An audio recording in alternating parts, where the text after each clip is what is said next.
Hello friends, இந்த வீடியோவில் என்ன பார்க்க போகிறோம் அப்படின்னா, சக்திவேல் அப்படிங்கிற தொடரை பற்றி பார்க்க போகிறோம். அந்த தொடர் பார்த்திங்கன்னா மதியம் 1:30 மணிக்கு ஒளிபரப்பாகுது. புதுசாக ஹீரோ சக்திவேல் நடித்த ஹீரோ புதுசாக வில்லனாக நடித்தவர் தான் இதில் ஹீரோ நடிக்கிறாரு. அவர் பார்த்திங்கன்னா பிரவீன் பார்த்திங்கன்னா மக்கள்கிட்ட ரொம்ப ஃபேமஸ் ஆகிட்டார். ஹீரோயினும் புதுசாக நடிக்கிறாங்க. மக்கள்கிட்ட ஃபேமிலி கதை அப்படின்னால விரும்பி பார்த்தாங்க. அதுக்கப்புறம் கதை பார்த்தீங்கன்னா இப்போ மாற ஆரம்பிச்சிச்சு.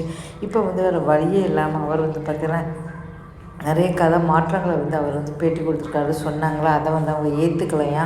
அதனால சரி, அப்போ எனக்கு இதுக்கப்புறம் அந்த கதை பிடிக்கல, நான் விலகி போகிறேன் அப்படின்னு சொல்லிட்டு அவர் விலகி போயிட்டார். எல்லோரும் ஆதரவு கொடுத்தீங்க, ரொம்ப ரொம்ப நன்றி அப்படி சொல்லிடுறாங்க. நீங்கள் இப்படி விலகி போகணும் எதிர்பார்க்கவே இல்லை, ஏன் சார் இப்படி விலகி போனீங்க அப்படின்னு சொல்லிட்டு எல்லாருமே வருத்தப்பட்டுக்கிட்டு இருக்காங்க.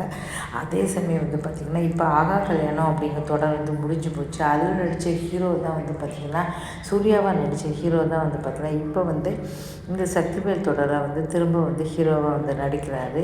இப்போ நிறைய நாடகங்கள் இப்படி தான் மாறி மாறி பார்த்திங்கன்னா சீரியல் நடிகர்கள் மாற ஆரம்பித்தாங்க. அதே மாதிரி இந்த சீரியலில் இப்போ ஆகா கல்யாண ஹீரோ இப்போ நடிச்சுக்கிட்டு இருக்காரு. இதே மாதிரி தான் ஜீ தமிழில் கெட்டி மேளம் அப்படிங்கிற தொடர் நடிக்கிறாங்க. அந்த தொடர் மக்கள்கிட்ட நல்லா ரீச் ஆகிது. இப்போ பார்த்திங்கன்னா அதில் நடித்த சிப்பு சீரியல் பார்த்திங்கன்னா அவரும் விலகி போயிருக்காரு. அவர் ஹீரோவாக நடிக்க இருந்தார். அவர் பார்த்திங்கன்னா இப்போ அவர் விலகி போயிருக்காரு. இப்போ அவருக்கு பதில் பார்த்திங்கன்னா யார் நடிக்கிறா அப்படின்னா வானத்தை போல புகழ் பார்த்திங்கன்னா வானத்தை போல புகழ் ஹீரோ ஸ்ரீகுமார் தான் நடிக்கிறாரு. அவரை பற்றி சொல்லவே வேண்டாம். ஏராளமான தொடர்கள் இதுவரை 50 தொடரில் ஹீரோவாக நடிச்சிருக்காரு.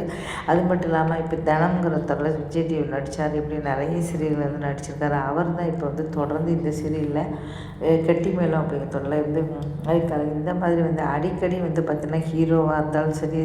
இப்போ பார்த்திங்கன்னா விஜய் டிவியில் ஒரு ஹீரோ விலகியிருக்காரு. அதே மாதிரி இப்போ கெட்டி மேளம் தொடர்லேயும் ஒரு ஹீரோ விலகியிருக்காரு. இப்படி மாறி மாறி நிறைய சீரியல்கள்லாம் இப்போ பார்த்திங்கன்னா இப்போ ஹீரோ விலகி போயிடுறாங்க. கதை பிடிக்கல, ஏதாவது ஒரு காரணம் சொல்லி விலகி போயிடுறாங்க. முன்னாலாம் ஒரு சின்ன ரோல் கிடைக்காதா அப்படின்னு இருந்தாங்க. ஆனால் இப்போலாம் ஹீரோவாக இருந்தாலும் சரி, அது பிடிக்கல இது பிடிக்கலன்னு 1000 காரணம் சொல்கிறாங்க. நல்ல காரணம் இருந்தால் மட்டும்தான் பார்த்திங்கன்னா இருக்காங்க. இல்லை நான் கதையை விட்டு போகிறேன் அப்படின்னு சொல்லி வர்றாங்க. இந்த ரசிகர்கள் ரொம்ப வருத்தப்படுறாங்க. இது பார்த்திங்கன்னா ஸ்ரீசைலமில் பார்த்திங்கன்னா நம்ம எல்லா ஊர்லேயும் பஜார் இருக்கும். ஸ்ரீசைலம் அப்படிங்கிற ஊருக்கு போயிருந்தேன். அங்கே உள்ள வளையல் கடைக்கு போனேன். நான் டைம் இல்லாத காரணத்தினால திரும்ப எல்லாம் 150 ரூபா 200 ரூபா தான். ரொம்ப சூப்பராக இருந்தது. வாங்கிறதுக்கு நேரம் இல்லை. இது ஃபுல்லாகவே தொடர்ந்து வீடியோ பாருங்கள். ஆதரவு கொடுத்தா மட்டும்தான் மானிட்டரைஸ் வாங்க முடியும். தொடர்ந்து வீடியோ பாருங்கள். நன்றி, வணக்கம்.